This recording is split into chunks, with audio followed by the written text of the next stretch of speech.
Hello friends, Valerie here with the Great Lakes Road Trip Mystery Knit Along. I'm going to be showing you how to do the baubles that serve as the music notes in my design for leg 3.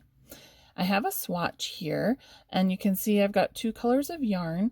In the pattern it calls for the background to be in the contrast B, and then we have the main color serving as the staff and the music notes or the baubles.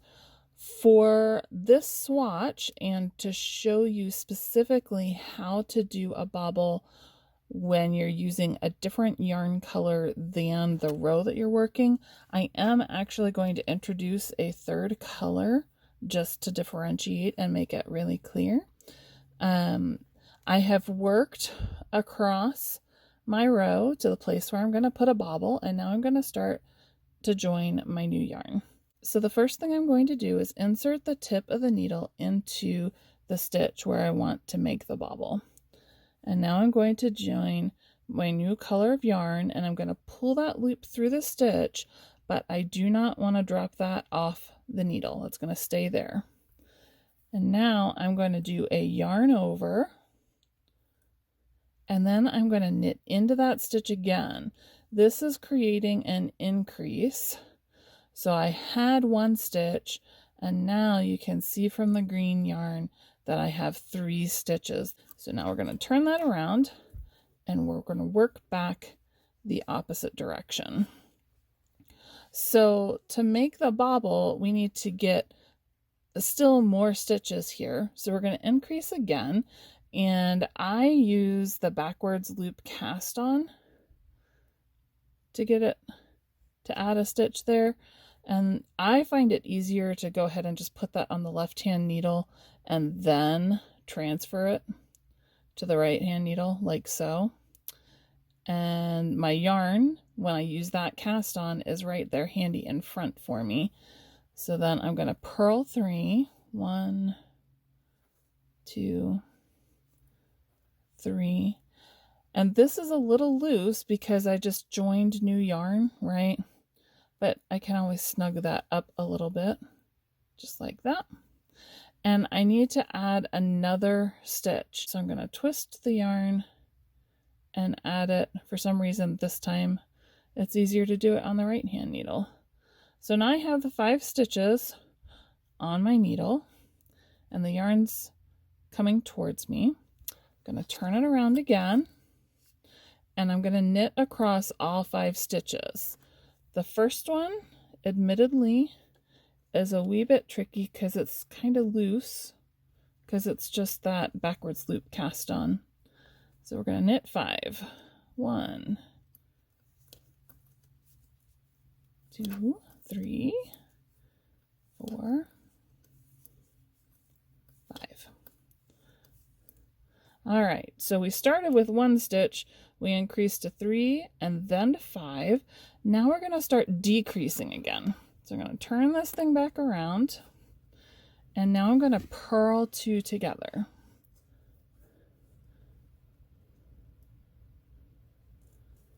So there's my first one.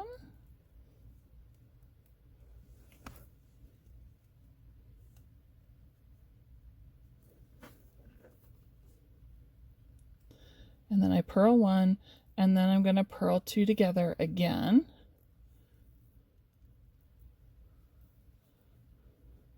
And now we turn back around, and I'm going to decrease again.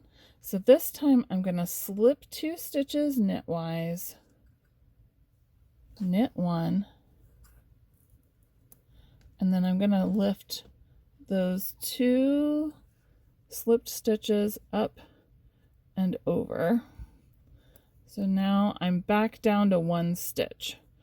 This whole thing's a little loosey-goosey. Don't worry about it. We'll have opportunities to tighten that up later.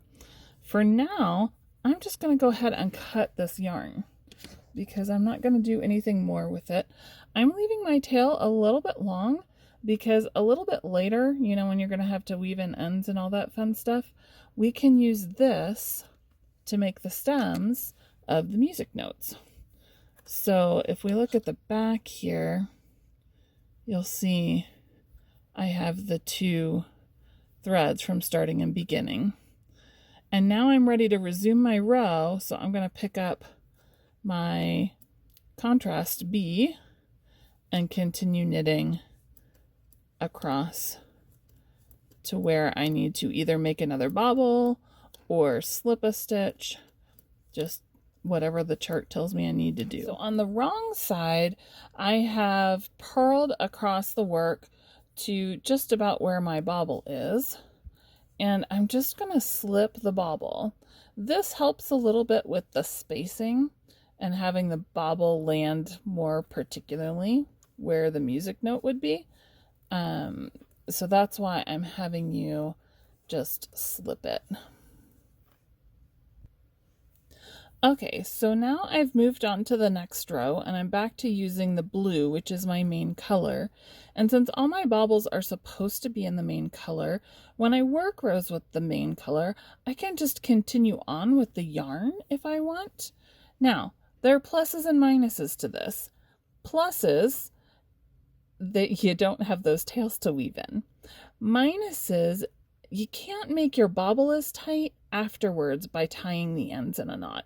So it's up to you what you want to do. Now, when I knit this next stitch, I do like to pull the yarn snug because that helps snug up that bobble a little bit. But that's important if you are continuing with the same yarn you've used for the row. If you are using separate yarn like I did here with the green, that's not as important because when we get to the back and dealing with all these ends, what we're going to do is tie them in a knot, just like so. So, and I'm really snugging that pretty tight, and look at how that tightened up that bobble. Okay, this is pretty loose. So by tying it in a knot, that really snugs up the bobble and makes it a little more precise. Okay, so I did essentially a square knot. I did see someone who said she just cut the ends and left them like that, maybe with a little bit, like a 1/4 inch. That makes me nervous. That's why I suggested that you could use your tails to sew the stems of the music notes. So anyway, that's how that goes. You'll see that the initial, when you do the knit yarn over knit, a little bit of the original stitch shows through. And that is something that can be disguised when you're sewing the stems of the music notes, or you may find you don't mind it. This one was knit into the blue, and that's a little less noticeable, but this one has also been tightened up quite a bit because I tied the knot. So that's how to make the baubles, either with the same yarn you're using on the row or a different yarn that you're using on the row.